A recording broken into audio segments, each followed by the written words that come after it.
Eternal Sunshine of the Spotless Jim Carrey Mind, Day 2. So, this movie is about depression, and breaking up and falling back in love. It was a very sweet movie. It was very long. It was very confusing at first if you don't know what's going on, but that's what makes it so good. So, let's get into it. Jim Carrey falls in love with a meth head.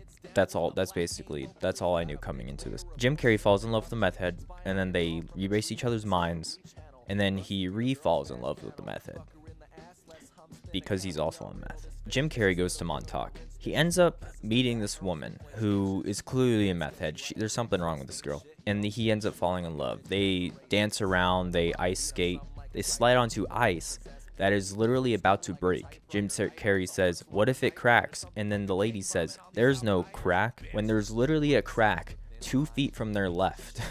Montauk, is that in Canada? I honestly don't know. I don't fucking know where Montauk is. Who the fuck knows where Montauk is? So Jim Carrey's an incel, right? Jim Carrey finds out that Clementine, the woman that is the meth head that he fell in love with, finds out that she deleted her memory because they got into a big fight. Now, Jim Carrey gets so upset at this, he deletes his own memory. And basically that's where the plot revolves around, is there's this group of people that sneak into people's houses and delete their memories that they requested. Now, the problem is that Jim Carrey, his girlfriend, Clementine, ends up falling in love with the memory guy that deletes her memory. And he finds out that Jim Carrey is basically the man that she deleted her memory for. So he steals all of Jim Carrey's personal belongings that they have to get rid of to basically re-fall in love with this girl because he likes her so much. And that's when things start to fall apart. You see, that's when Clementine, she starts freaking out because she starts to remember everything that happened. So what she does, she starts to freak out. She goes to Montauk. She basically relives the entire year or so that when they first originally met. Well, meanwhile, Jim Carrey, he's currently asleep in his bed when Bruce Bigelow and Spider-Man's girlfriend, Mary Jane, they break into his house and they start having sex on his body, and then they delete his memories. And while they're deleting his memories, he's freaking out because inside his brain, he knows that he doesn't want his memories to be deleted. So he's trying to hide them all and save them all. Eventually, he saves one memory, which is Montauk, where he goes at the beginning of the movie, which is a big old loop. Bruce Bigelow falls in love with Spider-Man's girlfriend, Mary Jane. And Mary Jane actually likes the big doctor, the head doctor. They're trying to delete Jim Carrey's memories while having sex on his bed. They have to call the big doctor, which turns out the big doctor comes over. He starts to do some memory wipes on Jim Carrey. Mary Jane, she says, "Oh, big doctor, baby, I want your honey pot." They basically fuck. And then the wife of the big doctor comes and sees them macking out in front of the window. And then that's when things go sour. You see, Mary Jane, this is not her first time falling in love with the doctor. This is actually the second time. The first time, Mary Jane's memory was wiped by the big doctor with her permission. So she gets all upset. She doesn't know what the fuck's going on.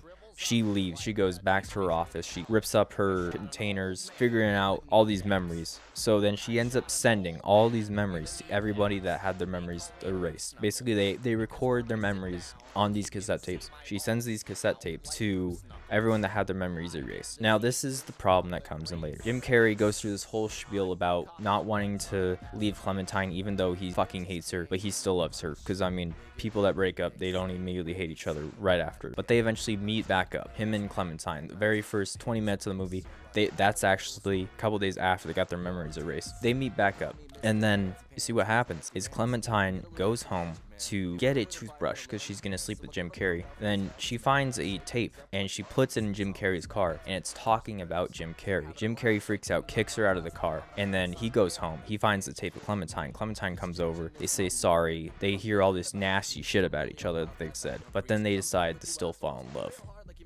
I mean, that's about it. It's a very trippy movie, and if you don't know what's going on, it's kind of confusing. I felt the middle was a little too long. There were some sections I would have cut out personally. So the acting is pretty good in this movie, although Jim Carrey doesn't really act in it that much, to be honest. He just kind of plays his character from Bruce Almighty, which I guess Bruce Almighty came after this one, so his Bruce Almighty character is just this one, the same, which is funny because this is the movie that they said, oh, Jim Carrey could actually act. Ooh, well, you know, fucking shit. I mean, he's just a sad boy the entire time, so like I could have played his role, honestly. Spider-Man's girlfriend's pretty good though. She's pretty top notch, and so is Clementine, the lady that plays Clementine. Valentine. I don't know the actress's name, but she was pretty decent. It was a little sad at some times. It didn't really make me tear up as much as Paddington did, but I will say it was a good story. It was quite interesting, and I don't think I'd ever watch it again, but I definitely would suggest someone that hasn't seen it for the first time check it out. I've rated 4.5 Jim Carreys out of 5 Jim Carreys, and thank you for watching, and stay tuned to the next video. Should be about in a couple days or so. I don't fucking know.